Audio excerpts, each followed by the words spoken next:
Hey y'all, Inês from the future here. Sorry so much to drop right in the beginning of our episode. But as I was editing and working with our audio editor, we realized that I made a huge mistake during this episode. And because I've recorded the episode with so much distance from the intros and outros, I made the mistake of calling our dear guest Jasmine, as I recorded the credits, the intros, and outros. So I want to apologize to Yasmin for that and to you that are listening on that side. So, yeah, now awkwardly, we can go back to our episode.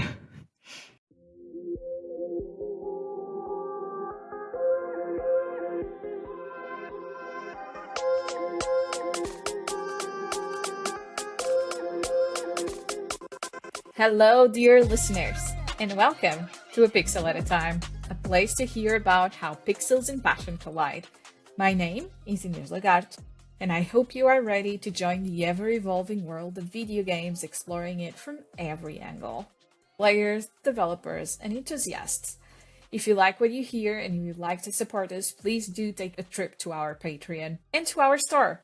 Both of those will be linked in this episode's description. Talking about Patreon, if you haven't yet, do give it a look because we have been going through a quick refurbish, let's say, of how things are working around here. And Patreon is, I think, one of the best ways to support us, really. For now, we just have a tier where you can support us just like, saying, hey, I'm a supporter. But we will be working on the tiers in the months to come and adding more things to it, and maybe even like a small Christmas packet with some of the subscriptions. So do stay tuned because good things will come from it. In the meantime, just before we do jump into today's interview, which was freaking amazing to record. Let me just say that. Let me just talk a bit about the small break we had during the summer to record more episodes, to start to get people in the queue, and more episodes lined up so that we can start leveling up the production of this podcast. So if you haven't yet, it would mean the world to us if you make sure you follow us in whatever platform you're listening to us. And right now we're trying to have like a full 100 subscribers across all platforms. So if you haven't yet, please do make sure you do subscribe, follow, share this with your friends if you think like there's tips here, if you feel like there's content that, can elevate your journey or feel like that resonates with you and what you're going through in your games journey. Follow us, leave us a comment, send us an email with your experience. And do stay tuned to our socials, especially on LinkedIn or Instagram, where we sometimes might be asking for small sound bites for you to help us on our episodes. So do look for us for A Pixel at a Time podcast, and I'm pretty sure you'll find us on those two platforms. So about the interview we had that you are going to listen today. When I was still working in my previous job, in my corporate job, one of the things I kept looking at online was if anyone out there was feeling the same way I was, in the sense of I always wanted to work in games. I always wanted to build my career around this. I'm pretty sure of that. But at the same time, I feel like the way the corporate path of career work are not serving me fully in my day to day. So one of the things I was constantly feeling was that I needed to do more outside of work or even in work. Sometimes I would look for my colleagues if they needed any support in more creative tasks and stuff like going out for talks or support them even sometimes with photography because I have a background in multimedia and audiovisual. So I was looking for those tasks sometimes so that I would feel a little bit more in control of the creative part of me that was clearly taking a huge toll. So when I was looking for other people and how people would be feeling if anyone was feeling the same I was feeling, I found Jasmine. And Jasmine has been an inspiration ever since. Jasmine, also known as YagmanX, has a YouTube channel, so please do follow her there. She also has a Patreon. Do follow her. She's an amazing creative person, and she was always very vocal about how we as human beings have loads of necessities, and our job might not be filling those creative juices and those creative necessities we do have. So once I started getting the list of possible people to talk to on my podcast, she was like a no-brainer. It was on top of the list to reach out because of the way she takes on all of those different parts of her life and the way she combines them either by doing music, either by doing YouTube videos, either by expressing her feelings in some of those YouTube videos and the things she's going through. So I really think we need more content like this in the world, period. So big shout out to YagmanX or Jasmine, and I hope you stay tuned and that you enjoy this episode as much as I did. I had tons of fun recording it. So yeah, let's go to the interview now. Okay, here we go. Hello, Yasmin. Morning. Morning. How are you doing today? You okay? Yeah, I'm good, thank you. How are you? I'm good too. So I really want to thank you for being here today. Like, I know I reached out a while back whilst Develop was happening and you were down in Brighton. So thank you so much for staying with this idea in your mind and coming here and talking and having this chat with me, really. So I'm really, really grateful for that. So I think I owe you a bit of context. So why did I approach you?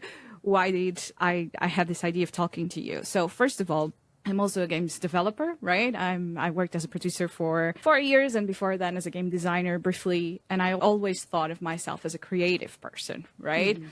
And from being in the corporative world, as you also have been for a while, we start getting put down like the career path and we are working as very specific titles or highly specialized and trying to do just our tiny bit in the big cog machine, that all goes together to put a game out. And when I started to question the kind of environments I was working on for myself in terms of like, is this really what I want for my career? I started looking for people out there that would be doing similar stuff or questioning similar ideals. And I came across your YouTube channel. Hey. So I think it is very important to say that when I saw it, I was like, oh my God, there's hope out there, right? So I'm also a singer, which is very, very interesting. And I was feeling so stuck in production because I kind of found my way through production, but I always wanted to work in the creative. I always wanted to get back to games design or working closer to the creative teams. So you were a huge inspiration, either by having like your tutorials, by having like the music sections and the covers. I saw myself reflected and thinking we need more of this out there. Thank you. That's lovely. So this is how I got to you. And this is the context pretty much, because I think it is important for people to talk about this kind of stuff more openly in a way, because the games industry is a very tough place to work and most of us really, really like video games, right? And we keep on working on it, and sometimes we start neglecting our creative juices because like our work is already creative in some way, or we like so much games that we feel like, why am I feeling this way? Is there something wrong with me? Because this is what I wanted, wasn't it? So Yes. it's very, very complicated to deal with some of those feelings. So what do you have to say, or do you want to talk us a bit through your journey so that like people can relate to it as well?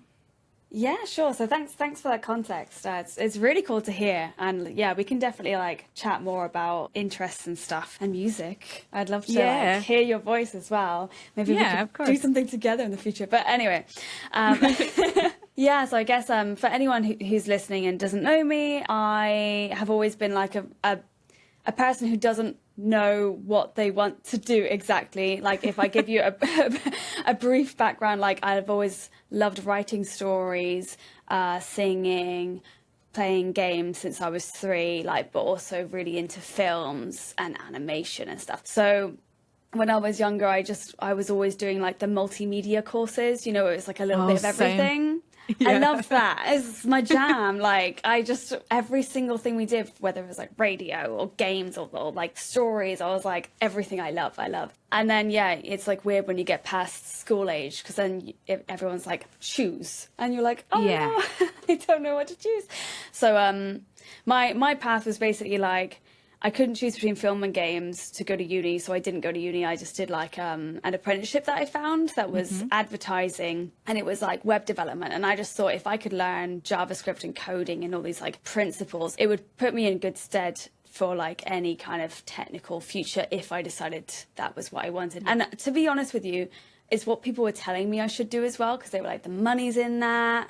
You know, I did also get you're a girl, so you'll find it easier because there's not as many girls. Yeah. And at the time I was like, cool. But now I look back at that and I'm like, yeah. Nah. I don't know how I feel about that. Like, I mean, yeah, many mixed feelings about that. But I mean, that's the route that I went down. And I don't regret it because, I learned JavaScript there. And then I did some games journalism, which also allowed me to like write. And I did YouTube, which kept up my editing skills. And then I did uni because I decided, like, after chatting to a bunch of game devs, I was like, sounds so cool, I want to do it. So I went to uni finally, did computer game arts because I thought I was, I thought, let's add something else and be an artist. And then I got there and I was like, no, this is too much. This is too much. So, but again, I think it was a good choice because actually, no, I should tell you, I actually went to do a digital film and screen arts course in uni, got there, 2 months in, decided this isn't for me and changed my course. So yeah, I also want to just say that because a lot of people think once they've chosen something, they're locked into it and they're like a failure or something if they change. But 100%. If you know in your gut it's not right, yeah, just change. So I went into the computer game arts course. Yeah. So just to give you also a bit of context from my side, I have a pretty similar background. Oh yeah, just like jumping. I'm Portuguese. I'm Portuguese, and like in Portugal, usually when you get to 10th grade, you need to choose between arts, technology, and science, or like economy or linguistics. You choose around that part, and that then is going to inform your decision to actually go to university, right? So I think, first of all, you're too young to make any choice of that realm. Yeah, I completely agree. And what ended up happening to me, because I was always a pretty creative person. I'm like you. I always had like a lot of things. I love to write, right? And then, you know what? I also love to dance, and I really love video games. And how the hell do all of these combine somehow? Because I'm not an artist and I don't want to make art, you know? Yeah. So it was always very confusing to me to navigate all of that, because I never completely fell into those boxes either. And I don't like those boxes anyway. Yeah. So what ended up happening was literally I did until my 12th grade. In science and technology, because I knew it was in the area of science and technology. But at the time, which is pretty shocking for a lot of people, or it was a lot of shocking for a lot of people, I decided to actually go back to 10th grade and had like pretty harsh conversations with my parents about it. But I changed to multimedia then. And then I did 3 years of multimedia as well, where I learned about, you know, photography, videography, editing, like coding, like a bit of everything. And I started doing my first games there, and it was super, super good. And then it came the time to go to university, and there wasn't a lot of games courses in Portugal because I wanted to explore that a bit more. So I ended up doing a year of performative arts in university. That sounds fun though. It was fun. It was definitely fun. But I also quickly realized this is not for me, in the sense of like, I was studying literally like performance applied to video games, and how could you bring different stuff to video games from, you know, stuff that people do in performance kind of thing. Gotcha. And everyone else was studying like cinema and theater and all that kind of stuff. And I was like, yeah, that's definitely not me. So I decided to use those skills and then move to video games. And I think when I went to video games, I already went with a full background of things that would give me like a bit more of maneuver and understanding what was going on with all the moving parts. So yeah. That's really cool though, because like I like that you had a background in the performing arts, because that's quite different from how a lot of people get into the games industry. And that's what I personally think we need more different backgrounds. I mean, obviously diversity is a massive one that we still need to get better at in the game studios, but also just like people who come from different educational backgrounds and different interests as well, because it's like such a large medium, and games are so interactive and can tell stories in so many different ways that like you can explore it so much. And I just think we've only scratched the surface, really. Yeah, so, I'm with you. Yeah, that's cool to hear. Yeah, and it's very cool to find someone that, you know, kind of supports the same kind of vibe, because again, I feel the games industry is still very working on standards that sometimes don't serve us anymore. A lot of companies work on standards that don't serve even like the creative juices and purposes. So I think it is important for us to say, you know what, even if you are a step ahead and you are in your career, like that also doesn't mean you're stuck. It's still kind of the same, you know, and you can still go back or find a way within your company that actually suits you and the person you are, and that probably is a best fit for you. So yeah. Yeah, I think it's a really difficult one, because I also like understand that massive studios who have like thousands of people, you can't do a bit of everything. Like, and that's, I guess that's why AAA studios, you have more like specialized roles. Yeah. Whereas in indie studios, you get to wear like multiple different hats, because there's might only be like 10 people in the studio. Yeah, and they have their good and bad bits. It's a tricky one. It's a very tricky one, indeed. Yeah. Cool. So you were telling us about your journey and what you studied and how all of this games journey started. Yeah. So I was in uni, realized that probably not an artist, but because I knew how to code, I was like, it was actually amazing, because I got to work with loads of amazing artists, like 3D artists, 2D artists, you know, concepts. And I could just do game design and coding. And that's kind of what I realized. I loved that. I think I just like it when I can put everything together and like see it be there, you know, and interact with it and know, okay, I'm in charge, like I'm in control of how this mechanic is working, and I know how to tweak it, and like that's really cool to me.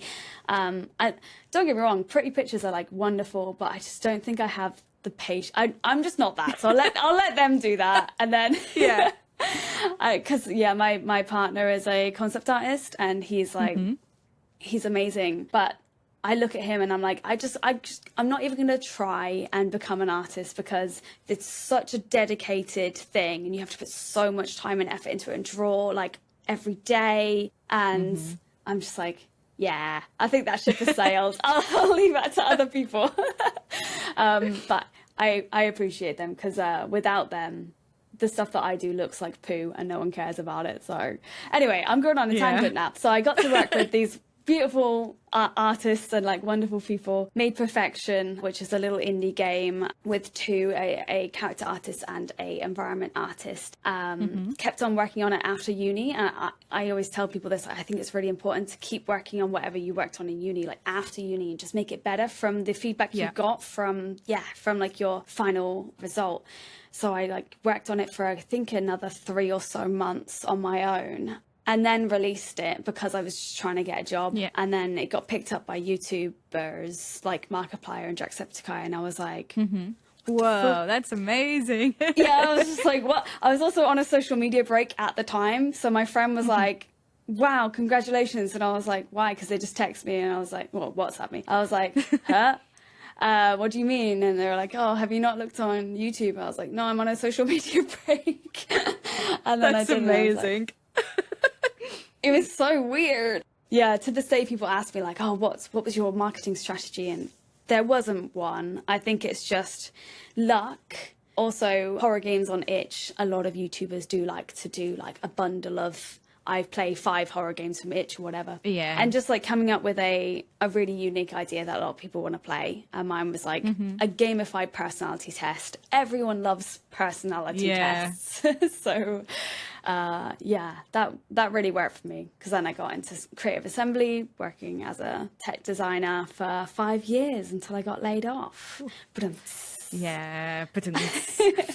So that's one of the things I wanted to ask you actually is, are you comfortable in talking about layoffs? Yeah, I can talk about it. It's been a over half a year now, I think, since I was laid off. So yeah, it's not too fresh now. Yeah. Okay. So as we all know, or most of the people listening will know, the games industry and the economies in general are taking a big recession. And a lot of people in the games industry, of course, got affected by those layoffs, and sometimes like completely by surprise, which is very, very scary when you have bills to pay and, you know, you put your life into a company and then you have a surprise like that. So do you have any advice for people out there, or can you start by walking us through like some of how did it go for you, for like just what you're comfortable with? Yeah, sure. So obviously this is my first job in the industry, was working at this company. I can't talk to you too much about it because a lot of it is stuff that I'm contractually obliged to not talk about. So I'll talk more about, I think, the emotions, because that is stuff that I can talk about. It was, now I'm like, oh, where do I start? Yeah. Of course you get really upset about it, because it's when you've been in a place anywhere for like 5 years, like I was, you kind of form really close friendships and bonds with people, right? And you've been working with these people for so long. And it was a scary time. I think selfishly, like I was okay actually, because I don't know why, but I think I've always got it built in me that like I'm not safe. So I always have these other pockets of things that I'm doing. So I'm doing my YouTube, I'm doing my Twitch, like, you know, I have music, and I always have other things that I feel like feed me, whether that's like a bit of money, or like, it's not that much money from YouTube, but you know, it's a little bit, a little bit is better than nothing. Or it's like feeding my passion and feeding my creativity. So I don't ever want to just put everything in one bucket, and maybe that's just my own fear, or maybe that's because I haven't found a job that enables me to do that yet. So I don't think I was as affected as some other people, and I was more just worried about people that I knew who were over here with like families and visas, and if they couldn't find a job again, that meant that they had to leave the country, and that's really. It's tough. Just like terrifying. Yeah. Very tough. Terrifying for them. Absolutely. And to be fair, in England, we do have laws, which I am so thankful for, because the laws that we have here mean that if you get laid off, I think it's if the company lays off X amount of employees, so it has to lay off like a good chunk of their employees. They have to try to find alternatives to keep these people within a certain amount of days. So that means that you're still going to get paid like a wage for a couple of extra months until you're actually let go, which is that's super helpful. And I hear about these layoffs that happen in America where it's just literally like one day go, and that to me is just brutal and terrifying. It's terrifying. I can't imagine that. I can't imagine that. So I'm very lucky that that wasn't the situation for me. And obviously I had a lot of conversations about it with my colleagues and my friends who weren't in the studio that I was working for. And the ones who have been here for a long time, they do say that this is kind of like the nature of the gaming industry, and it happens, and like then it'll get better. Back. And then it'll happen again, and then it'll get better. But because I'm quite fresh into the industry, obviously this is my first understanding of it. And it's really weird because no one outside of the industry seems to understand. They think, oh, you work in games, you're very safe then, because games are always doing great. Huge market, right? Everyone plays games these days. There was a big boom during the pandemic, and you go like, but that doesn't mean anything, does it? Like I remember I went to my dentist appointment and I was like, oh, I can't come back because I'm losing Bupa. And they're like, why? I was like, I've got laid off. And they're like, what do you work as? I said, game designer. And she was like, you'll find a new job next week then. There's loads around. And I was like, I don't think you understand the brevity of the situation here. You're just like, yes, okay, thank you. So I don't know. I feel like many different ways about it. And now I think it's more scary to me that it's gone on for so long, because I got laid off. A lot of people were being laid off around kind of tail end of last year. But then it just keeps going on. And I'm like, when is it going to end? I just don't know. Do you think it's also related to the types of games that are being made by a lot of big companies, and how like the market's not, I don't know, the choices of the market and then the way some titles are received are not being as expected because of some of the multiplayer push that was over the last 4 years, let's say. Do you think that's related to it a bit? Yes and no. I can't say if it's related to the layoffs, but I do think that... So, like, talking to people who have been in the industry for a long time, they'll talk about how when they were here during, like, PS1, PS2 days, they would... they'd always say, like, your first few games are games that you probably don't want to work on, you have no interest in, but it just gets you in there. Yeah. But the problem is that back then, they would only work on them for, like, a year tops. Yeah. And then they move on to another game. They move on to another game. And in 5 years, they would have worked on, like, 5 or 6 different games. The way it is now is... even if it's not games as a service or like a massive multiplayer that ticks all these boxes, it's still taking like upwards of 5-ish years to just make one game. Yeah. And that is a lot of time and investment for like, obviously money wise for a studio, but also for us as developers, as people, we're having to spend way more of our time and energy and lives just like on one product at a time, which can also play on your mentality and your creative flow. You might just need a break sometimes. But then there was the boom. I'm not sure if it's there anymore. I feel like we might be veering away from it, but I'm not quite sure. Maybe that's just in my head because I personally don't really play multiplayer, like online games as a service games. It's just not really. I'm not a very competitive player. I'm more of like, I'll play for a story and I want to see an ending. I want a conclusion and a wrap up. Yeah. I like this. So to be fair, I'm not really in this space, but obviously there was the boom after Fortnite and Apex and like all these games that people fell in love with, and the idea of like, oh, you can make one game and it never has to end and it can be like a cash cow basically. I guess for me, I just don't understand it. Like, that's not why I got into games. That's not why I think games are amazing. And it's really it does worry me because there are a lot of gamers, but not all gamers can play the same game forever and then play all those games forever. It just doesn't make sense, right? Like if you're making contained games, they can like play your game, finish it, have a great time, move on to the next one, finish it, have a great time. But if you're expecting them to play like Fortnite and Apex and Counter-Strike and like all these games, which by the way, like I'm not saying they're bad or anything, I'm just saying for these games you need to dedicate time and to get your skill up and to keep that skill up and to it's something that takes up a lot of time basically, and you can't really spread that over all of those types of games. So yeah, there's that issue of like if there's all these games coming out, you've got a lot of competition out there, but also just like gamers don't have time. They don't have time to play all these games. And as a dev, it made me sad because it's like, oh my gosh, you're expecting some developers to literally work on the same game for like all eternity. Yeah. And I hope not. I hope that's not the case. I hope they have ideas in place where it's like, okay, once this expansion is out or once the new season is over, we're gonna push them over to another IP that we have or whatever. But yeah, I just can imagine that's really creatively draining unless you're totally in love with the franchise, which I'm sure some people are, and that's great. But I think for a lot of people, myself included, I would just be like, okay, I've been on this for almost a decade now. Can I please leave? Yeah. Go on to something else. Yeah. I'm the same. Like, I think the maximum I worked on a game, because I worked mostly in porting and co-dev over the last 5 years. The maximum I was working on the game was 1.5 years, and I was already pulling my hairs off. Like, I was literally like, no, I can't do this anymore.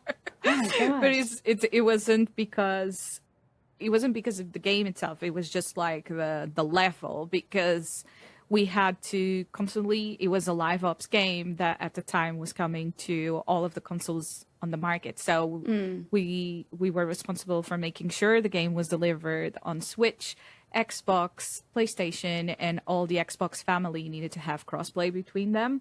And I was like the lead producer for that project. Right. So it was literally like trying to make sure the game was like delivered on a similar level across all platforms when you're talking about a game that has like multiple SKUs with different skin sets, with different language requirements and button requirements when you're talking about releasing in Japan versus releasing on this side of the world or in China, like, and it was a lot to be just like, you know, the lead person behind all that from the porting side. It was tough after a year and a half of like working at literally, you know, maximum mental capacity, because we're talking about live ops as well, continuing to release levels whilst all of these other things are effectively still going. It was a tough one, but it was at the same time one of the projects I feel like I've learned the most with, if that makes any sense, because of the constant like changes and how it evolved, and how when you have a game on the market that needs to keep going and people love it so much, you sometimes need to understand, okay, we're making this for someone that really loves this. And at the end of the day, that's what kept me going, you know? So it's very interesting what you were saying of like, some people really must like this franchise. In that case, it wasn't for me. It wasn't aimed at me, but I knew there was people out there, namely like a lot of children that loved that franchise. And it was very, very interesting. So yeah. Yeah. Oh, that's sweet though. I mean, that's got to be a lovely feeling, because unfortunately the game got cancelled, so I never got to see like how, if anyone was going to like latch onto it. And that's always the scary part about game development, isn't it? You can sink so many years into it and it's like, are people gonna like this? Scary. Yes. It's very, very scary. That's why it's so important to make sure you have your market research, like understand very well, like who are the people that are playing this and the types of players that exist on the market. Because as you were saying, a person, there's a limit to the amount of people playing video games, and a person only has like a certain amount of hours in their day, right? So it's not like we can multiply ourselves for all the franchises that exist in the market, right? So making one more of something might not be the solution sometimes, and maybe it's like to join forces and try to see like, okay, can we improve upon this IP or something like that, which is something I would like to see more, you know, more crossovers, more different stuff, not just for skins, you know, but like for mechanics, for different game modes, for different stuff. But that's my personal opinion. You know, just to give you a quick insight, like, I don't know if you know this, but studies from last year say that more than 90% of the players say that they still play single player games as most of their time, or at least half of their time. I'm not alone. Yeah, this is statistic from last year. No, you're not alone. That's nice. So it doesn't mean that because they're spending money on a skin or a cosmetic or it's something that you can keep going, it doesn't mean they are not playing the other things too. Absolutely. So I think it is important to sometimes also look at the archetypes of players and remind ourselves that even if it is like 10% of the market, 10% of the market of more than 1 billion players, like that's a lot of people. So there's still a huge chunk there for you. So I'd like to see more of that happening outside of... and I would say actually, so since I've been laid off, I've been doing a lot of teaching just to like obviously get a bit of money from here, there and everywhere. And I've been teaching both like university and college, so around like 16 to like 21-ish age range. And I've had discussions in both the colleges and the unis of just player burnout, where they do not want to play these big, long, massive 200+ hour games, or like games that are never ending, where it's just like grindy side quests and stuff. And I hear them have the same discussions as what like I would have with my friends. And it really validated what you're saying, where they're so burnt out on these really long games, and they actually want to move into playing more indie games now because they're more manageable and unique and very different. But they're experiences that they can wrap up and know they'll have a nice time playing. Yeah. Yeah, 100%. Like I don't know about you, but I've also been feeling that over the last few years. It just gets to a point, where like you just have some fatigue from trying to choose which titles to play, because there's like huge campaigns going out there of like 100 hour plus, as you were saying, and you just find yourself working like 8 hours a day. You still need to take care of yourself somehow. So absolutely.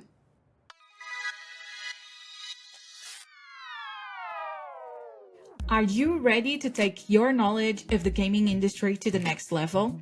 Whether you're an aspiring game developer or a developer trying to level up your skills, Elevator has the perfect courses to help you stand out.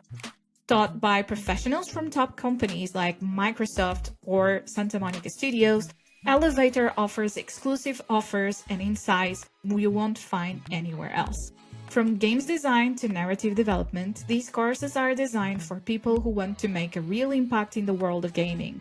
Plus, all of the classes are live sessions, and you will build real-world projects and meet other community of like-minded learners. Head to elevator.com by using the link in the description of this episode to see how you can boost your game industry career. Don't play the game, learn to create it.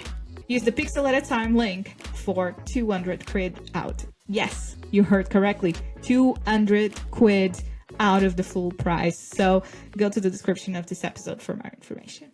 Thank you. How have you been finding teaching?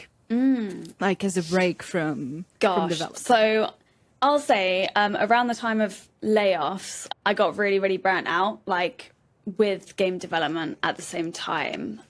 I think I'd just been doing it for a bit too long. And also I really love like narrative in games, and there was just a lot of stuff. I think I was just in a difficult situation at the time. There was also some press and stuff going on. But anyway, so I think teaching, it was really scary to start doing, but I needed some money and I was offered these opportunities and I was like, okay, I'm just gonna have to bite the bullet. And it was a really nice introduction back into game development after having like about a 6 month or so like burnout, where I really just lost all self-esteem. And because also when you get laid off as well, like I don't know why, but some people on the internet can be so mean to you. They're like, oh, you've got pronouns in your bio, that's why you were laid off. And I'm like, what are you talking about? Like, whoa. Huh? So yeah. You know, I wasn't laid off. I decided to quit by myself because of some like different, I just decided to quit because again, my creative juices weren't being honored and that was taking a lot from me. Yeah. And I was just feeling like I was getting from situation where I felt burned out, I was recovering, and then back into like not a good place to a be. whole kind of thing. So I was just like, not a good place to be at all. So I was like, okay, something is wrong here. I need to reevaluate my life for a second. So I decided to quit. And when I did, it was very interesting because I felt the same. I felt like, so did I work all of these years for nothing? Does game development even make sense anymore for me? I really love it, but I don't want to make it to feel this way kind of thing. And I always like love the narrative driven stuff as well. So I was like, there's pieces missing here that I'm not understanding somewhat. And people, it's what you're saying when you start sharing some of it. And lately I've just decided, in the beginning I shared, then I felt a bit of backlash in a way, and I stopped sharing. And now I got to a point where I'm like, I don't care about the backlash anymore. I think more of us need to talk about this.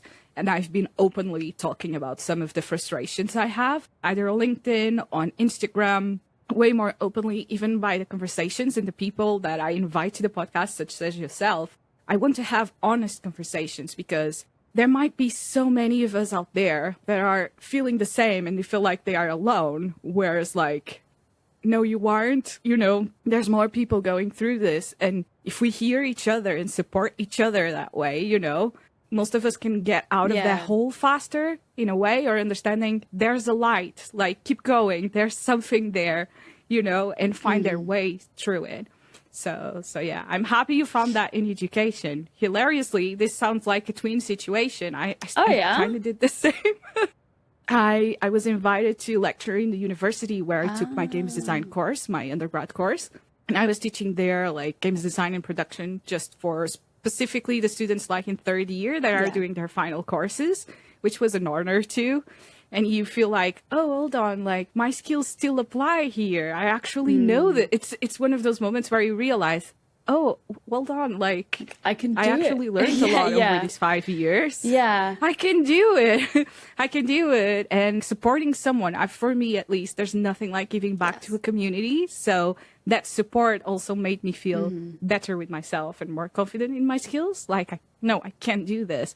Was that the situation for yourself? Yeah, exactly. It was like I got really scared, I think, at the beginning of it, because I was also teaching a tech design course within Into Games. I think that was the one that scared me the most, because I was like, oh my God, my tech design friends were like, that course does not exist because it's very difficult to teach tech design, and also tech design is done differently in every studio and blah blah blah. So I was kind of like, all right, I'm burnt out and I'm trying to do something no one's done before. Am I stupid?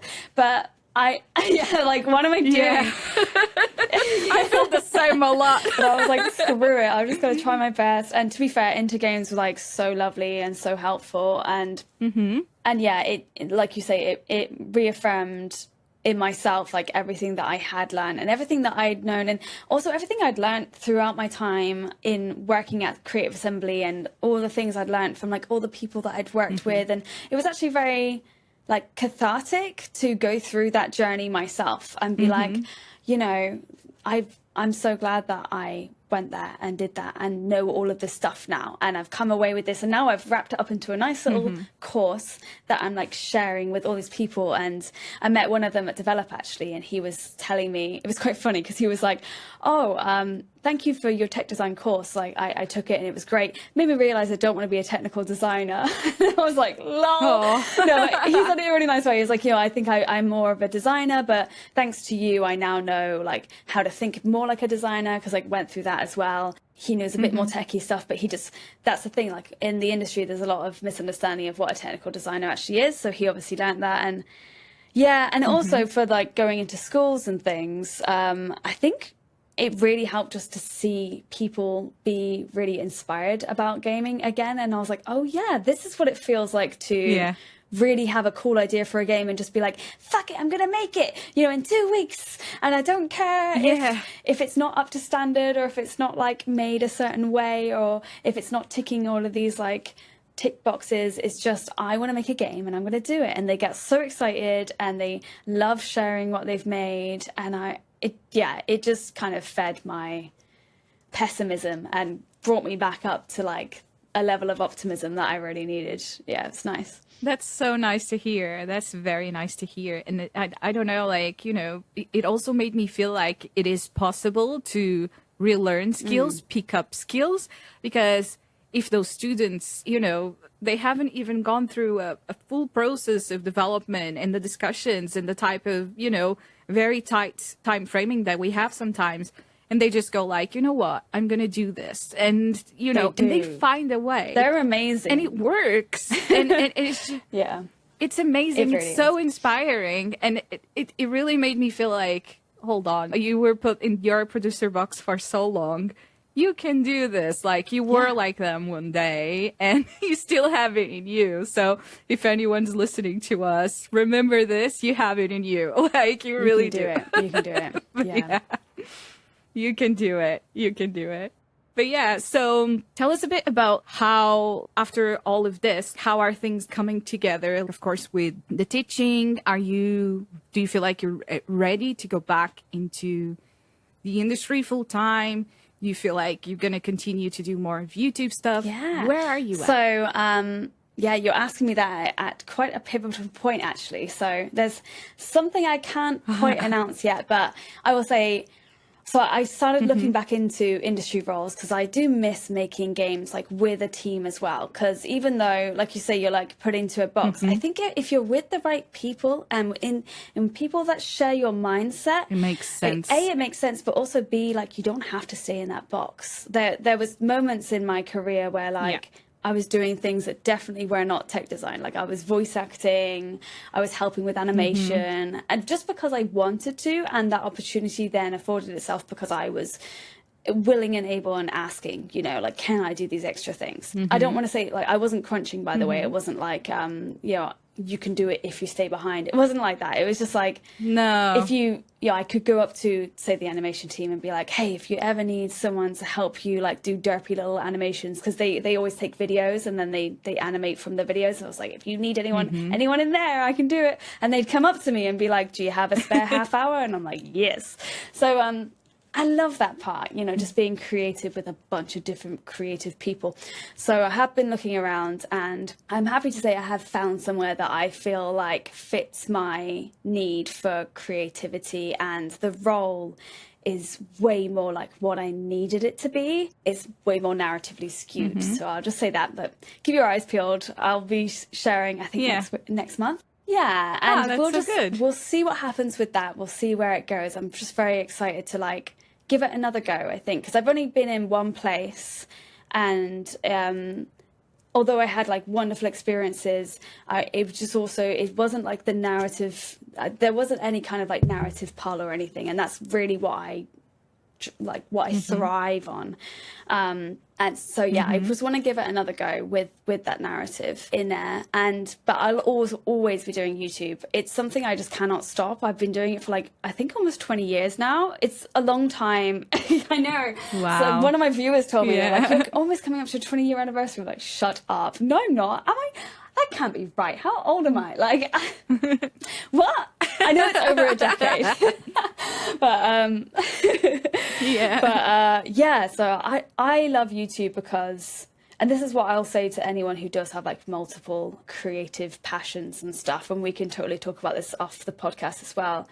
Please just keep doing it and don't feel like you have to incorporate it into your daily job and to make money from it. It's really difficult, especially if you're not like a quote unquote specialist. When I got laid off, I thought like maybe I can make money through my music and all these things. But then I started to look into it and talk to people who are in the industry. Like I do vocal coach lessons and stuff. And it's something that happens gradually. So you've got to just kind of insert yourself into there and start making friends in the music industry and blah, blah, blah.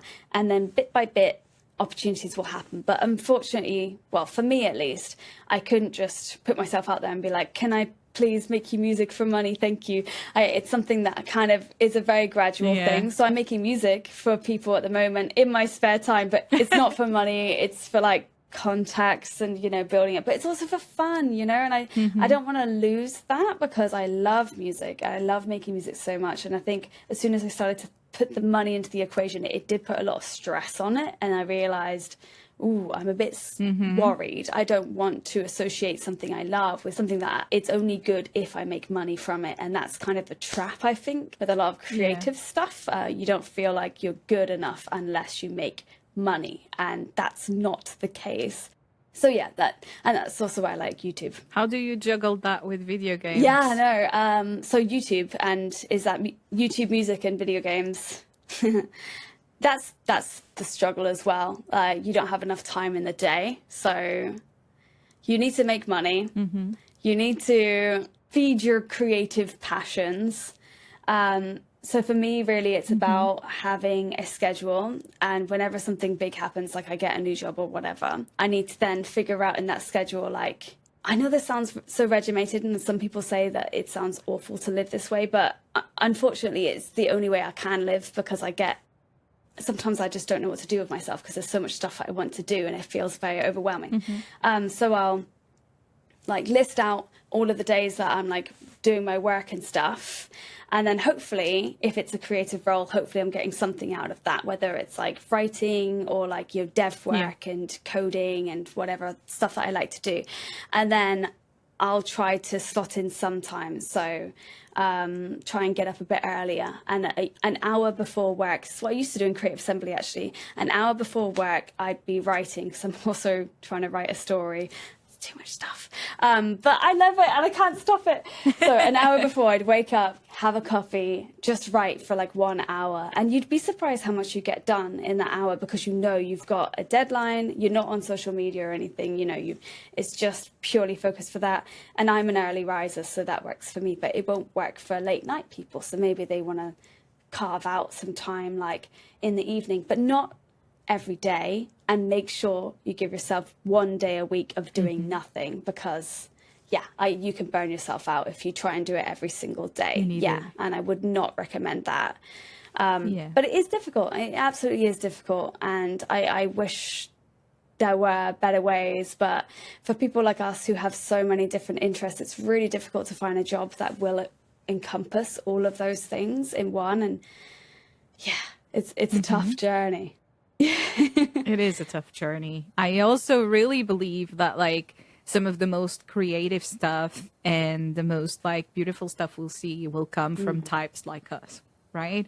Because we keep pushing the boundaries of what are the expectations or what are like, I don't know, the expectations either for roles, but also like for the mediums themselves, because we have so many different interests that we end up like mixing all the mediums somehow.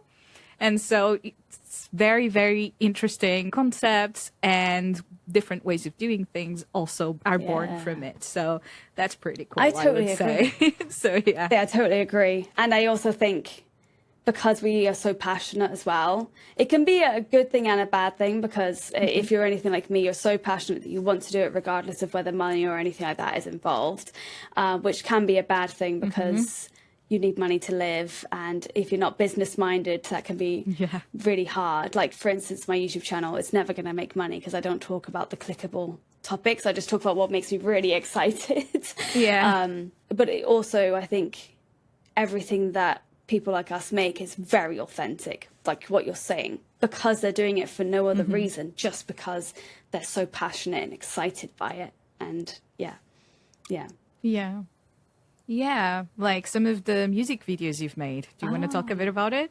Because like you usually put a bit of Unreal as well, and you made like some stuff into it. So I'm actually making one at the moment, which is exciting. It's a retro PS1 look is my next one's going to be. It's a kind of like a spooky song about mental health. So That's good. It's about it's like the dark thoughts, and it comes in as a demon voice. Oh, it's gonna be such a cool song, so I can't wait to send that.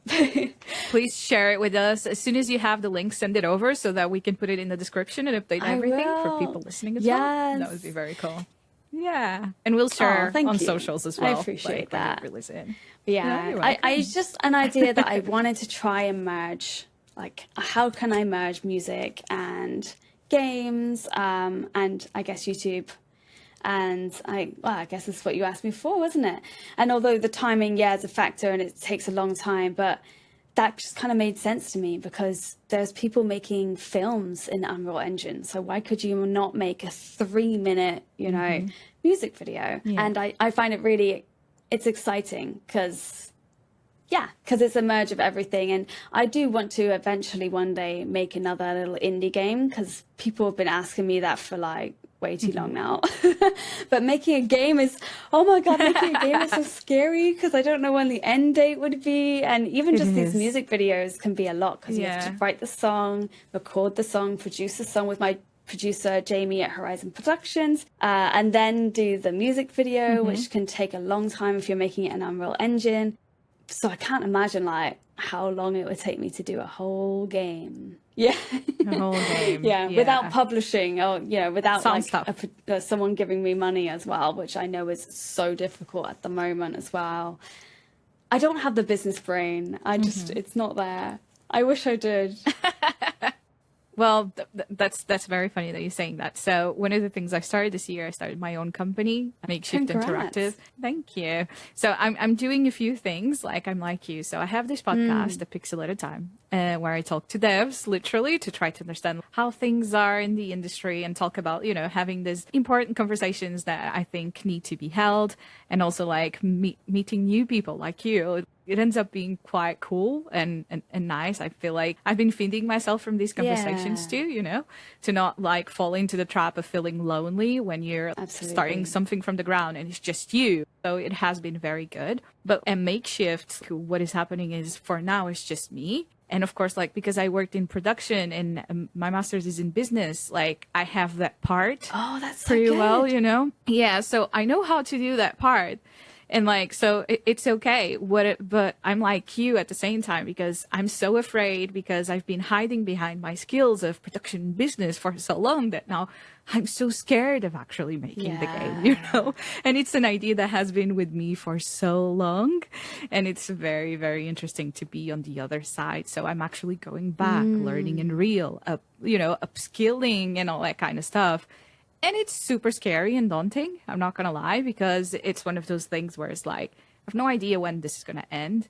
I'm trying to take the pressure of as it would be, as if it was like in a corporation kind of thing, So I'm like, no, this is a piece of art. I'm going to take it as a piece of art. It's going to take time. It's going to take effort. And slowly things will fall into place. That's what I keep saying to myself, you know? And I have the luck to have a few friends backing me up and giving me feedback and helping me with some of the stuff for the game. And I feel very grateful for that part. But of course, like, it's a huge change from you work a 9 to 5 to to have money and you are already working in games to, you know what, I'm creating something from the ground up. I still don't have the back from the investment. So how do you manage all of that? So it's I think what you're saying, it's very important of like, also remind ourselves of, even though you might have a business plan and a production plan and all that kind of stuff, you need like a solid game behind it, right? And a lot of the times you need to find the right people to work with, because it's also not fair to put a lot of that pressure just in one person. You know, if you find the right people, as you said, that can alleviate some of that from you and support you throughout, I think that's the right way to do it. Yeah, that's so important. So important. And congratulations. That's like amazing and terrifying, but also very exciting. Thank you. Yeah. It's so scary. Yeah. It's all of it. Depends on the day of the week, you know. Some days it's like, oh, I don't want to do this. And the other days it's like, yes, I'm so glad I did this. It is so exciting and like, just well done, because it's something I've always toyed with, like the idea of it, but because I don't know any of the business stuff, it just seems like such a, I don't know, like an unknown world. But it's very important what you say about other people, because I think as you're creative, whether that's like a game dev, a musician, a YouTuber, like there's many different types of creatives, you're always, your ideas are always helped, or like anything you make will actually be made better from the help of, like you say, the right type of people. For a long time, I thought I had to do everything on my own to be respected, or for someone to be like, oh, wow, you did this. And if I did it with other people, I'd feel like, oh, no, it wasn't really me. It was all that person. I don't know. It's a weird thing in my head where I thought that I had to do everything alone, or I wasn't good enough or something. And it really caused me to go through like a lot of loneliness and a lot of like burnout as well when I was kind of like much younger. But now, you know, I've got a music producer and I've got a writing group as well for all of us who are into writing. And so I think it's really nice that you're doing this as well, to talk to like-minded people and to find those people, and just to know how valuable they are, even if it's just someone who you can contact every now and then and just like talk to.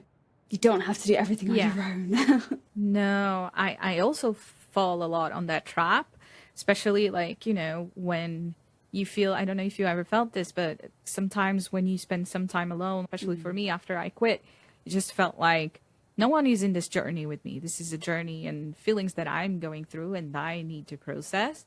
And sometimes that also becomes a trap, because you feel like those other people have their jobs, those other people have their life. So it can become quite hard to find the right community and the right people to support, because it's hard to find people with the same values and that believe in the same things as you do. But I feel like it's better to just wait until you find the right people than try to do it with people that are not fully aligned. Because sometimes it's just, it will clash at some point, at least from my experience, you know? It's good if people manage to be honest with each other and say, I can only give this, or I can help you with this part specifically, you know? But more often than not, people want to join the project for what it can be and not for what it is at that point. And that's complicated to deal with, I think.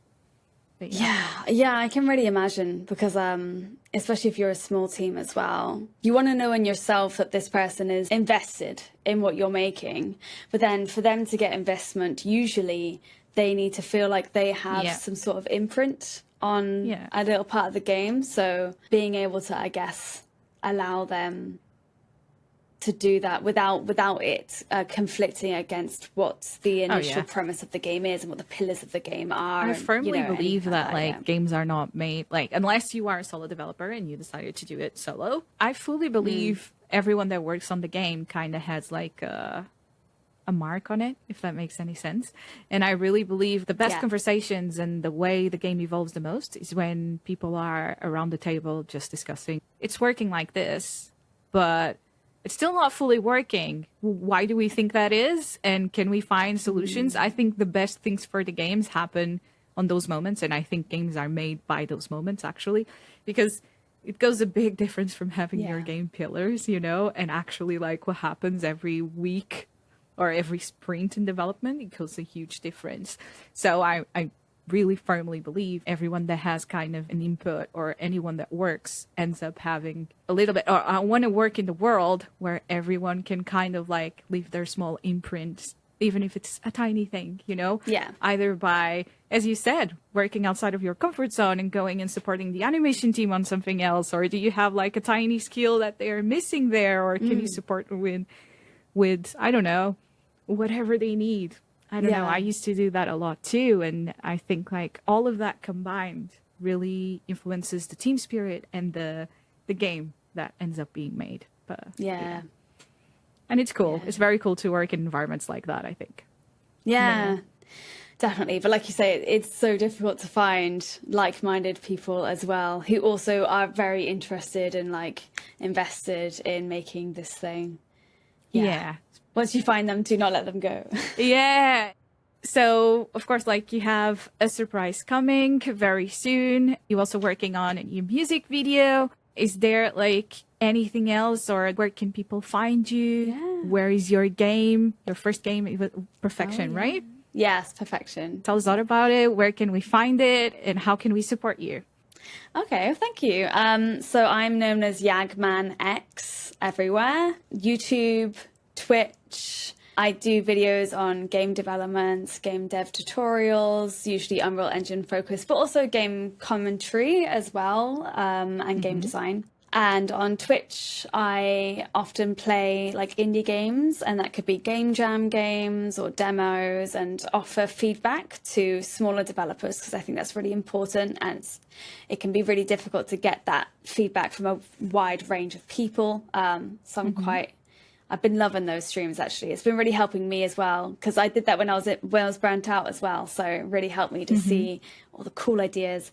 And yeah, you can play Perfection. It's a horror game, but it's not too scary. Don't worry. And you get rated on how you play the game. Like your personality gets rated by the end. So that's on itch.io, and yeah, YagmanX again. So you can find that there. That's so good. Let's make some final questions to you then. So if with the knowledge you have right now, you could go back in the past and say, young Yasmin, some advice for the future, what would you tell her?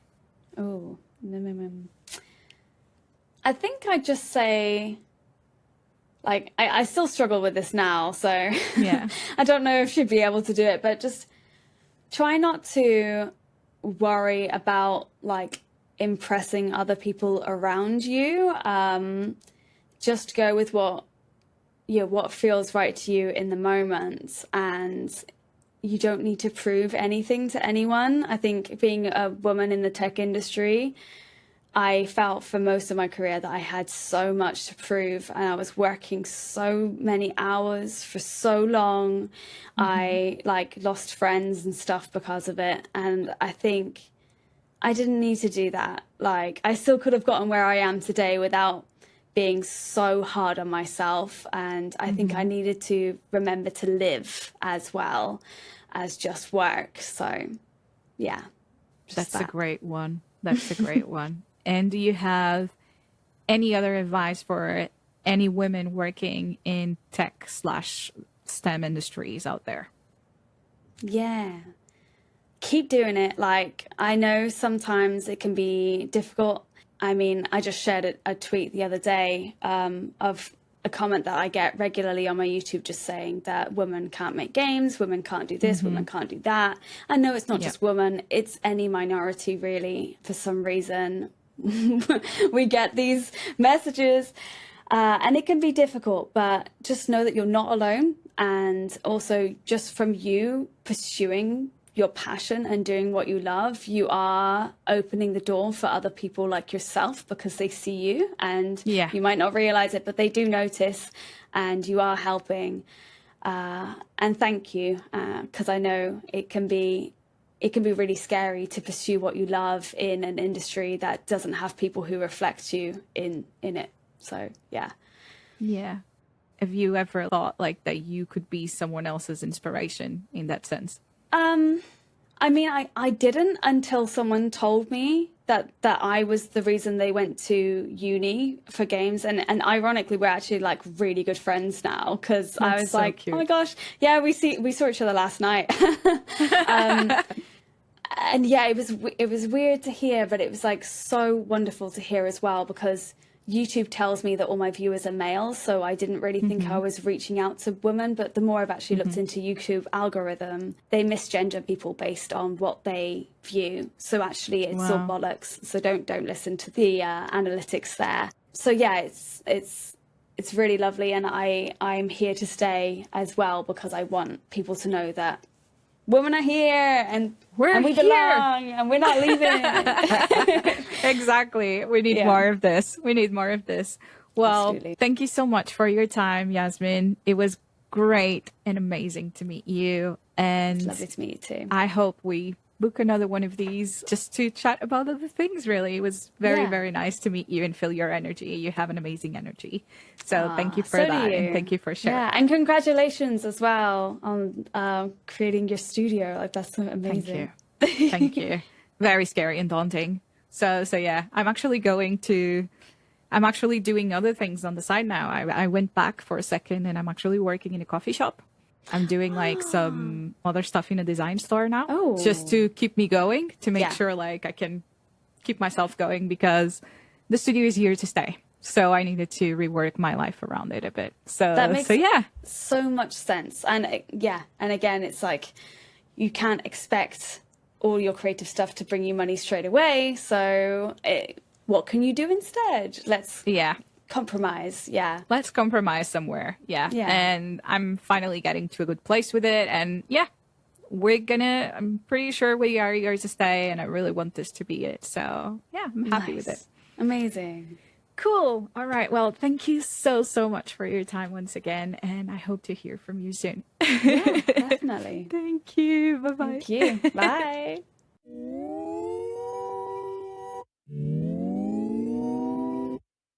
Right, so thank you so much for staying with us till the end today. It was great having you around, and I hope you did take some takeouts from this episode with Yasmin. I had a blast recording it with her. It was great to know her, and I'm hoping that we still record a song together. I need to trace her on that one. And please do let us know what you thought about having video as well if you're watching us on YouTube. Of course, like, we're still working on this. It's still quite a low production podcast. So do send us your feedback if you prefer having the camera like this or not. And I can only assure you that from here onwards, it's just on the way up and continuing to elevate the quality of the episodes we bring. So we already know who is our next guest on the podcast. So we're going to start releasing some hints as the weeks go by to create a bit more engagement with you, really. So do stay tuned in our social media, and do follow us in whatever platform you are on. And let's do this together. So for some extra content, please do not forget to check out our Patreon. We do have a new exclusive episode in there. And if you want to support us in different ways, do visit our store for goodies such as badge, tote bags, t-shirts, etc. If you have a burning question and you would like to suggest a discussion topic, do send us your email, audio, or Q&A to apixelatatime.podcast@gmail.com. That's apixelatatime.podcast@gmail.com. Thank you so much for listening to today's episode, and do not forget, do take it a pixel at a time. Goodbye! This episode was hosted by Inês Lagarto with special guest Yasmin Curren. Produced by Inês Lagarto and José Machado. Audio design by José Machado. For more information, please check the show notes. Thank you so much for listening.